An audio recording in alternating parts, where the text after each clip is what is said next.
પુસ્તકનું નામ પ્રત્યક્ષથી પણ વધારે શક્તિશાળી પરોક્ષ. લેખક Pandit Shriram Sharma Acharya, doctor Pranav Pandya. Audio number 1. સમૂહ સત્તાનું એકમ આત્મસત્તા. સદીઓથી એક પ્રશ્ન માનવીની શોધક બુદ્ધિને ચગડોળે ચડાવી રહ્યો છે. એ છે, છેવટે માનવી છે શું? તેની હયાતી, સ્વરૂપ, ઉદ્ભવ અને ભાવિ સંભાવનાઓ વિશે અસંખ્ય સંમતિઓ વ્યક્ત કરવામાં આવી રહી છે. જે માનવ શરીરને એક સ્થૂળ પિંડ જ સમજે છે, તેમનો દ્રષ્ટિકોણ જીવનમાં પોતાના નિત્ય વ્યવહારમાં બાહ્યોપચાર સુધી જ સીમિત થતો જોઈ શકાય છે. તેનાથી બરાબર વિરુદ્ધ જે તેને ચેતન સત્તાનો સમૂહ વિરાટનું એક ઘટક માને છે, તેનો આસ્તિકતાભર્યો વ્યવહાર અંતઃકરણની ભાવ સંવેદનાઓના ઊંડાણને સ્પર્શતો જોવા મળે છે. વૈજ્ઞાનિક પૂર્વગ્રહોથી હંમેશા મુક્ત હોય છે. પોતાની યોગ્યતા પર આધારિત ધારણાથી તથ્ય, તર્ક અને પ્રમાણોના આધાર પર યોગ્ય કસોટી પર કસીને જ તેઓ કોઈક નિર્ણય પર પહોંચે છે અથવા તેને માન્યતા આપે છે. જીવન અને માનવી સત્તા પર પોતપોતાની દ્રષ્ટિએ બધાએ જોયું, સમજ્યા અને સમીક્ષા કરી છે. પોતાના સમયના મૂર્ધન્ય ખગોળવેદતા ડૉક્ટર ગુસ્તાફ સ્ટ્રોમબર્ગે તેમના પુસ્તક ધી સોલ ઓફ યુનિવર્સમાં જીવન શું છે, ખાસ કરીને મનુષ્ય શું છે, પ્રશ્ન પરની વૈજ્ઞાનિક દૃષ્ટિકોણની તર્કસંમત વિવેચના કરવામાં આવી છે. તેઓ વિજ્ઞાનને પૂછે છે, શું મનુષ્ય બ્રહ્માંડની ધૂળની ગરમી અને રાસાયણિક ઘટકોની ઊંધી સીધી માત્ર ક્રિયા પ્રક્રિયા જ છે? શું પ્રકૃતિનું કોઈ ઈચ્છા વગરની ક્રિયાના વધેલા એઠવાડથી બનેલું રમકડું માત્ર છે? શું ખરેખર લક્ષ્ય વગરનો, અર્થહીન, ઢંગ વગરનો રાગ માત્ર છે? શું તેની સત્તા આણ્વિક અને રાસાયણિક હલચલના બનતા બગડતા સંયોગોના નિયત માર્ગ સુધી જ મર્યાદિત છે, અથવા એથી આગળ કંઈક છે? આ પ્રશ્નોના યોગ્ય જવાબ મેળવવા માટે સ્ટ્રોમબર્ગે તે સમયના વિજ્ઞાનની દાર્શનિક સમાલોચના કરવાવાળા પંડિતો સાથે પણ વિચાર વિમર્શ કર્યો. એમણે આ બાબતમાં F.R. મોસ્ટન, Walter Adams, Arthur Eddington, Thomas Hunt Morgan, જાનવુદ્દીન, ઠારેલ હુજર, O.L. સ્પોસલર વગેરે જાણીતા બુદ્ધિમાનો સામે પોતાનો અંતદ્વંદ રાખ્યો અને જાણવા ઈચ્છ્યું કે વિજ્ઞાન સંમત દર્શન દ્વારા શું માનવ ચેતનાની આટલી જ વ્યાખ્યા થઈ શકે છે જેટલી કે અત્યાર સુધી કરવામાં આવી છે, અથવા એનાથી આગળ પણ વિચારી શકાય છે? પોતાની જિજ્ઞાસા, તુષ્ટિ, કઠણાઈ, સમીક્ષા અને સમાલોચનાનું વિચારણીય સ્વરૂપ જ સ્ટ્રોમબર્ગના આ સંશોધન પ્રધાન ગ્રંથમાં છે. આ પુસ્તકની ભૂમિકા લખતા આઇન્સ્ટાઈને ઉપસ્થિત જિજ્ઞાસાને યુગચિંતકોની સામે ખૂબ મહત્વપૂર્ણ પડકાર ગણ્યો અને કહ્યું હતું કે આપણે કોઈક પૂર્વગ્રહોથી પ્રભાવિત થયા વગર જ સંભવિત સત્યના આધાર પર જ આ પ્રશ્નનો વિચાર કરવાનો છે. આઇન્સ્ટાઈન કહેતા હતા, ભલે આજે નહીં તો કાલે આ સિદ્ધ થઈને જ રહેશે. અણુ સત્તા પર કોઈક અજાણ ચેતનાનો અધિકાર અને કાબુ છે. ભૌતિક જગત તેની જ સ્ફુરણા છે. પદાર્થ મૌલિક નથી. ચેતનાની પ્રક્રિયાના ફળ સ્વરૂપે જ પદાર્થ ઉત્પન્ન થયેલ છે. ભલે આજે આ તથ્ય પ્રયોગશાળામાં સાબિત ન થઈ શકે, પણ મારો વિશ્વાસ છે કે ક્યારેક તે જરૂર સાબિત થશે જ. એમ વાત નથી કે 20મી સદીના આ આધુનિકતા પ્રધાન યુગમાં કોઈએ આ બાબતમાં ચિંતન ન કર્યું હોય અથવા બીજાને સંબંધિત માટે પ્રેર્યો ન હોય. ઓક્સફર્ડ યુનિવર્સિટીના દર્શનશાસ્ત્ર વિભાગના વડા ડૉક્ટર A.N. વિડગેરીએ પોતાના પુસ્તક કન્ટેમ્પરરી થોટ ઓફ ગ્રેટ બ્રિટનમાં આ વાત પર ચિંતા વ્યક્ત કરી છે કે સાંસારિક હયાતીના સંબંધમાં જેટલી શોધખોળ કરવામાં આવી રહી છે, એટલું માનવી હયાતીની બાબતમાં શોધતું નથી. લાગે છે કે માનવી સત્તા, મહત્તા અને તેની આવશ્યકતાને અદૃશ્ય કરી રહી છે, અથવા ચેતનને જળનું અનુયાયી સાબિત કરાઈ રહ્યું છે. બૌદ્ધિક પ્રગતિના આ વધતા જતા પગલાં આપણને સુખ શાંતિના કેન્દ્રથી દૂર હટાવી દઈને એવી જગ્યાએ લઈ જઈ રહ્યા છે જ્યાં આપણે યાંત્રિક અથવા રસાયણિક બોલવા વિચારવાવાળા માત્ર સાધનો જ બનીને રહી જઈશું. ત્યારે આપણે સાધન સંપન્ન ભલે ને ગમે તેટલા હોઈએ, સભ્યતા અને સંસ્કૃતિજન્ય ગૌરવથી આપણે હંમેશા વંચિત રહેવું પડશે. જળ જીવનને માટે મજબૂર કરાયેલી ચેતના કેટલી અપંગ બની જશે. જ્યારે આ કલ્પના કરીએ છીએ તો જણાય છે કે વિકાસની દિશામાં મૂકેલી આપણી દોટ વિનાશમાં વધારે વિઘાતક સાબિત થશે. મૂર્ધન્ય પ્રજ્ઞાવાન વૈજ્ઞાનિકો પ્રગતિના આ પક્ષનું ખંડન તો નથી કરતા, પરંતુ તેને મર્યાદિત કરી માનવી ચેતનાના નિયત માર્ગના વિશાળ વિરાટ રૂપ ઉપર શોધખોળ કરવાની જરૂરિયાત પર ભાર મૂકે છે. આવા આસ્તિકતાના ટેકેદાર વૈજ્ઞાનિકો ઓછા નથી કે જેઓ એમ માને છે કે આ વિરાટ શક્તિના મહાસાગરમાં એક ભૌતિક શક્તિ પ્રવાહ છે અને એક ચેતન, બંનેનું એક અખંડ જોડું છે. એટલા સુધી કે વિકાસવાદનું સમર્થન કરવાવાળો વૈજ્ઞાનિક સમૂહ પણ હવે જીવનને રાસાયણિક સંયોગો જ નહીં પણ મનચેતનાની સત્તાને સમૂહના એક ઘટકના રૂપમાં હાજર હોવાના રૂપમાં સ્વીકારવા લાગ્યો છે. આ એક મશ્કરી જ છે કે આ સદીની શરૂઆતની દશાબ્દીઓમાં વિજ્ઞાનવિદો સમસ્ત જળ ચેતન જગતને પદાર્થથી બનેલું માનતા રહ્યા અને ચેતનને તત્વવાળું તેમજ રાસાયણિક સંમિશ્રણનું પરિણામ બતાવતા રહ્યા. તેમની દ્રષ્ટિમાં આત્મા નામની સ્વતંત્ર સત્તાની કોઈ હયાતી જ નથી. તેમની માન્યતા હતી કે વૃક્ષ વનસ્પતિની જેમ જ મનુષ્ય અથવા પશુ પક્ષી, કીડા પતંગિયા વગેરે પણ છે. નીચલા સ્તરના વિકાસ વગરના પ્રાણીઓમાં તથા મનુષ્યોમાં જે વિચાર શક્તિ જોવા મળે છે તે મસ્તકરૂપી અવયવમાં થવાવાળી એક વિશેષ પ્રકારની હલચલ માત્ર છે. પરંતુ આ માન્યતા સમયની સાથે સાથે ઝાંખી પડતી ગઈ અને હવે એટલા બધા પ્રમાણ ભેગા થઈ ગયા કે આત્મિક ચેતનાની સ્વતંત્ર હયાતી સ્વીકારવામાં આવે. મનુષ્ય કેવો બન્યો હશે એ સંબંધમાં આત્મિકીના સમર્થનો પર નજર દોડાવીએ તો જણાય છે તો સૃષ્ટિની શરૂઆતમાં પરમાત્માએ અનેક પ્રાણીઓની રચના કરી, પણ હતા બધા જ અપૂર્ણ અને અધૂરા. કોઈની શારીરિક શક્તિ વધારે હતી, કોઈકનું સૌંદર્ય સર્વશ્રેષ્ઠ હતું, કોઈક મધુર બોલતું હતું, કોઈને નૃત્યકલા સરસ આવડતી હતી, કોઈ વધારે ઊંચી ઉડી શકતું હતું, કોઈકમાં દોડવાની ખૂબ ક્ષમતા હતી. હોશિયાર બધા જ હતા, પણ કોઈક એક જ વિષયમાં ઉપયોગી તમામ હતા, પણ સંપૂર્ણતા કોઈનામાં નહોતી. એક બે ગુણો મળતા હતા અને બાકીના એકબીજાથી જુદા, કોઈમાં ગુણ કોઈમાં અવગુણ.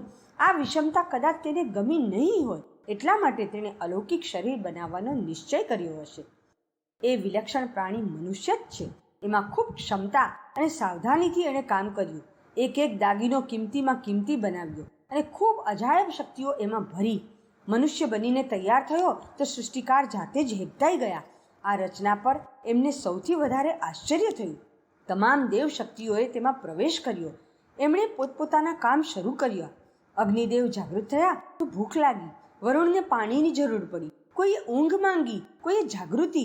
દરેકની પોતાની દિશા હતી, પોતાનું કામ હતું. એમાં પરસ્પર હરીફાઈ થાય નહીં અને એનું નિયંત્રણ બરાબર થતું રહે એ દ્રષ્ટિથી એક જબરજસ્ત નિયામક સત્તાની જરૂર જણાઈ તો પરમાત્મા પોતે જ જાતે એમાં સમાઈ ગયા. આ રીતે અદ્ભુત મનુષ્ય જીવન આ સૃષ્ટિમાં ઉત્પન્ન થયું. સૃષ્ટિના બીજા પ્રાણીઓનો સરદાર મનુષ્ય બન્યો તો તેને પણ કાબૂમાં રાખવા માટે તેની સાથે રહેવા લાગ્યા, જેથી જરૂર જણાતા તેને સહાય કરી શકે અને તેને દુરાચાર અથવા અધિકારોનો દુરુપયોગ કરતા રોકી શકાય. આત્મિકીના જાણકારોનું કહેવું છે કે ત્યારથી આજ સુધી મનુષ્ય હંમેશા એક પ્રયોગના રૂપમાં ચાલી રહ્યો છે. ક્યારેક તે ભૂલ કરે છે તો અપરાધના બદલામાં સજા મળે છે, અને જો તે વધુ કર્તવ્ય પરાયણ બને છે તો વધારે મોટા ઇનામ અને અધિકારો આપવામાં આવે છે. ભૂલોનું પરિણામ દુઃખ અને ભલાઈનું પરિણામ સુખ. સુખ અને દુઃખનું આ આંતરવિગ્રહ આદિકાળથી ચાલ્યું આવે છે. શ્રુતિમાં અલંકારિક રૂપે માનવ સર્જનના વિષયમાં આ પ્રમાણેનો ઉલ્લેખ મળે છે. સ્વર્ગ વગેરે ઉચ્ચલોક, અંતરિક્ષ, પૃથ્વી, જળ વગેરેની ઉત્પત્તિ થઈ ગઈ ત્યારે પરમાત્માએ લોકપાલોની રચના કરવાનું વિચાર્યું. આ રચનાનો વિચાર આવતા જ તેમણે સૌથી પહેલા પ્રકાશ અણુ ઉત્પન્ન કર્યા. આ અણુ ઈંડાકાર હતા અને તેમાં પુરુષના લક્ષણ હતા. પછી તે ઈંડામાં પરમાત્માએ છેદ કર્યો, જે મોં થયું. મોંથી વાણી, વાણીથી અગ્નિ ઉત્પન્ન થયો. ત્યાર પછી બે છેદ કર્યા, જે નસકોરા કહેવાયા. તેનાથી પ્રાણની ઉત્પત્તિ થઈ.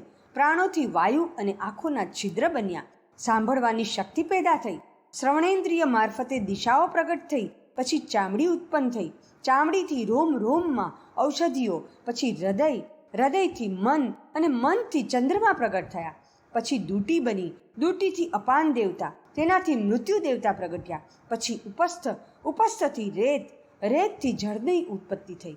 આ રીતે ઉત્પન્ન થયેલો દેવ સમૂહ હજી સુધી પોતાના સૂક્ષ્મમાં હતો. પરમાત્માએ એમનામાં ભૂખ અને તરસની અનુભૂતિ પણ ઉત્પન્ન કરી દીધી હતી, પરંતુ તે સંસાર સમુદ્રમાં આશ્રય વગર પડ્યા હતા. એમને રહેવા માટે યોગ્ય સ્થાનનો અભાવ ખટકી રહ્યો હતો. એને માટે એમણે પરમાત્માને પ્રાર્થના કરી. ત્યારે પરમાત્માએ તેને ગાયનું શરીર બતાવ્યું. એ શરીરને દેવતાઓએ પસંદ ન કર્યું. ત્યારે ફરીથી એમને ઘોડાનું શરીર બતાવ્યું. એ પણ એમને સારું ન લાગ્યું. ઘણા બધા શરીર વિધાતાઓ દેવતાઓને બતાવ્યા, પણ તે તેમને પસંદ ન પડ્યા. ત્યારે તેમણે મનુષ્ય શરીર બતાવ્યું. દેવતાઓને આ પસંદ પડી ગયું.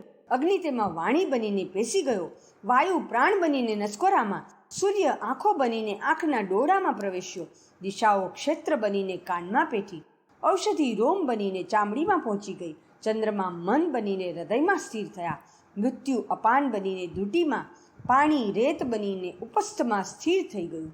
એનાથી એ જણાય છે કે શ્રુતિ નિર્માતા ઋષિ સમૂહે માનવ શરીર અને આંતરિક ચેતન સત્તાના સંબંધમાં કેટલી શ્રેષ્ઠ કલ્પના કરી છે. માણસને વાંદરામાંથી વિકાસ પામી આજના સભ્ય મનુષ્ય રૂપે બનવાનો સિદ્ધાંત સાબિત કરતા વિકાસવાદી એ ભૂલી જાય છે કે મનુષ્યની મૂળભૂત સત્તા કેટલી મહાન અને દેવત્વનો સમૂહ છે. મહર્ષિ વ્યાસે આ સંબંધમાં પોતાનો અભિપ્રાય વ્યક્ત કરતા લખ્યું છે, ગુહ્યમ બ્રહ્મ તદીદમ બ્રવીમ નાહી મનુષાત શ્રેષ્ઠતરમ હિ કિંચત. હું મોટા ભેદની વાત તમને બતાવું છું કે મનુષ્યથી વધીને આ સંસારમાં બીજું કશું જ નથી. તે સર્વશક્તિમાન છે. જ્યાં ઈચ્છે છે ત્યાં અદલ બદલ કરી દે, જ્યાં ઈચ્છે ત્યાં યુદ્ધ કે મારકાપ મચાવી દે, મનમાં આવે તો શાંતિ અને સુવ્યવસ્થા સ્થાપિત કરી દે. કોઈ પણ કાર્ય એવું નથી જે મનુષ્યની શક્તિ બહારનું હોય. ધન, હોદ્દો, કીર્તિ વગેરે કોઈ વૈભવ એવો નથી જેને તે પ્રાપ્ત નથી કરી શકતો. શરીર આવરણમાં રહેલ માનવ શરીર એટલું વિલક્ષણ અને અનુપમ છે એ એની અટપટી રચનાને કારણે સમજી શકાય છે. એ પોતે જ પોતામાં આ વાતનું પ્રમાણ છે કે આ કોઈ મહાન કારીગરની સંરચના છે, કોઈ નાની મોટી ભૂલને કારણે બનેલી રચના નહીં. જે શરીર આપણને મળ્યું છે એનો એક એક દાગીનો એટલો કિંમતી છે કે વિજ્ઞાનની પ્રગતિના આ યુગમાં પણ વૈજ્ઞાનિકો કરોડો રૂપિયા ખર્ચી નહીં એવા દાગીના લગાડી શકતા નથી જેવા આ શરીરમાં લાગેલા છે. આંખો જેટલું સ્પષ્ટ જુએ છે તેવો કોઈ પણ કેમેરો હજી સુધી નથી બન્યો. મસ્તકની રચના એવી વિલક્ષણ છે કે તેના સૂક્ષ્મ વિદ્યુત સંસ્થાનની નાની નાની ગતિવિધિઓને સમજવાનો પ્રયત્ન કરવામાં જ માનવ બુદ્ધિ થાકી જાય છે. હાથ, પગ, પાચન તંત્ર, શ્વસન તંત્ર, રુધિરાભિસરણ તંત્ર, ઉત્સર્ગ તંત્રની રચના અને જરૂરિયાત એવી આશ્ચર્યજનક છે કે તે વૈજ્ઞાનિકની કે કલાકારની કૃતિને જોતા એમ લાગે છે કે માનવ શરીરની અદ્ભુત રચના પ્રક્રિયાને સમજી શકવું અસંભવ નહીં તોય મુશ્કેલ તો જરૂર છે જ. રોગો સામે લડવાની શક્તિ રક્તકણોમાં, શારીરિક અવયવોનું સંરક્ષણ ચામડી દ્વારા, જોવા માટે આંખો, સાંભળવા માટે કાન અને વિચાર કરવા માટે કિંમતી મસ્તક, આટલું સુંદર મશીન આજ સુધી ન કોઈ બનાવી શક્યું છે ન તો બનાવી શકવું સંભવિત છે. જે ઈચ્છા મુજબ હરેક પરિસ્થિતિમાં વળવા, નમવા અને સંભાળવામાં સક્ષમ છે. આંખ જેવી રેટિના, કાન જેવો પડદો, મૂત્રપિંડ જેવા સફાઈ અધિકારી, હૃદય જેવું પોષણ તંત્ર અને સુંદર પગ બનાવવાવાળી સત્તા કેટલી બુદ્ધિશાળી હશે. એની સરખામણી ન કોઈ એન્જિનિયર સાથે કે ન ડૉક્ટર સાથે થઈ શકે છે. તે દરેક કલા કારીગરીનો જાણકાર, સંપૂર્ણ નિષ્ણાત અને સર્વશક્તિ સંપન્ન દાનેશ્વરી ફક્ત પરમાત્મા જ હોઈ શકે છે. એનાથી ઓછું માનવું ફક્ત પરમાત્માની અવગણના જ નહીં પરંતુ એક એવી રીતે પોતાનો જ આત્મઘાત ગણાશે. હવે જ્યારે વિજ્ઞાનની એક નવી ધારા જીનેટિક્સ અનુવાંશિકની પ્રગતિ થઈ રહી છે, માનવી સત્તાની અસાધારણતાઓ એની સાથે વધારે સ્પષ્ટ થવા લાગી છે. આંગળીના એક નાના વેઢામાં જ 2000 મિલિયન અર્થાત 2000 મિલિયનની વિચિત્રતાએ અને શક્તિઓ ગુણસૂત્રના રૂપમાં સમાયેલી જણાય છે. આનો અર્થ એ થયો કે એક મનુષ્યના શરીરમાં આખું બ્રહ્માંડ એવી રીતે સમાયું છે જેવી રીતે એક નાના બીજમાં વૃક્ષની તમામ સંભાવનાઓ હયાત રહે છે. જેમ નાના પિંડની 2 આકૃતિઓ અર્થાત એક જળ પ્રકૃતિ, બીજી ચેતન, 2 શક્તિઓ કાર્યરત છે, એવી રીતે બ્રહ્માંડમાં પણ એ સંભાવનાની ના પાડી શકાય તેમ નથી. આ સમૂહ ચેતના જ પરમાત્મા હોઈ શકે છે. જો તે 2 તત્વો જુદા ન હોત તો મનુષ્યની ચેતનાનો લોપ થાત નહીં. પ્રકૃતિ પોતે પોતાનામાં ખૂબ જ સમર્થ સત્તા છે પરંતુ જીવને ઉત્પન્ન કરવાની ક્ષમતા તેનામાં નથી. મનુષ્ય આ ક્ષમતાને વિકસિત કરીને પોતાને જ પરમાત્મા સત્તાનું અભિન્ન અંગ સાબિત કરે છે. માનવી વિદ્યુત આકર્ષણ, હ્યુમન મેગ્નેટિઝમ તથા જીવની શક્તિ મેટાબોલિઝમનું સંયુક્ત સ્વરૂપ પ્રાણ છે. એને વિશ્વવ્યાપી મહાપ્રાણનો એક અંશ પણ કહી શકાય છે, કેમ કે ભૌતિક જગતમાં અને ચેતન સંવેદનાઓમાં જે કંઈ સ્ફૂર્ણા રહે છે તેનું સંમિલિત સમીકરણ માનવી પ્રાણસત્તામાં સારી રીતે જોઈ શકાય છે. પ્રોજેક્શન ઓફ એસ્ટ્રલ બોડીના લેખકે લખ્યું છે કે શરીરની સ્થૂળ રચના પોતે પોતાનામાં અદ્ભુત છે, પણ જો એની અંદર કામ કરી રહેલ વિદ્યુત શરીરની ક્રિયા પ્રક્રિયા સમજવામાં આવે તો જણાશે કે એમાં સૂર્યમાંથી તથા અન્ય ગ્રહ નક્ષત્રોમાંથી પૃથ્વી પર આવતા જાણીતા અને અજાણ્યા કિરણોનું ભરપૂર એકીકરણ મિલન હયાત છે. Gamma, beta, X, laser, ultraviolet, infrared વગેરે જેટલી જાતના શક્તિ કિરણો ભૂમંડળની અંદર અને બહાર કામ કરે છે એ તમામનો યોગ્ય સમાવેશ મનુષ્યના સૂક્ષ્મ શરીરમાં થયો છે. સ્થૂળ શરીર જળ પદાર્થોના બંધનોથી બંધાયેલું હોવાને કારણે મર્યાદિત છે, પણ સૂક્ષ્મ શરીરની સંભાવનાઓનો કોઈ જ અંત નથી. એનું નિર્માણ એવા એકમોથી થયું છે જેની હલચલો જ આ બ્રહ્માંડમાં જુદી જુદી જાતના ક્રિયાકલાપ ઉત્પન્ન કરી રહી છે. ભૌતિક વિજ્ઞાનના નોબેલ ઇનામ વિજેતા શ્રી પિયરે દી કામ્તે ટુ નાવ એ વિજ્ઞાન અને વ્યક્તિની વચ્ચે ઔચિત્ય સ્થાપિત કરતા લખ્યું છે, હવે આપણને એ માનવામાં કોઈ મુશ્કેલી ન હોવી જોઈએ કે મનુષ્યમાં પોતાની એવી ચેતનાનું અસ્તિત્વ હયાત છે જેને આત્મા કહી શકાય. આ આત્મા વિશ્વાત્માની સાથે પૂરેપૂરી રીતે બંધાયેલ જોડાયેલ છે. એને પોષણ આ વિશ્વાત્માથી જ મળે છે. વિશ્વ ચેતના અમર છે, એટલા માટે તેનું એક ઘટક આત્મા પણ અમર હોવો જોઈએ.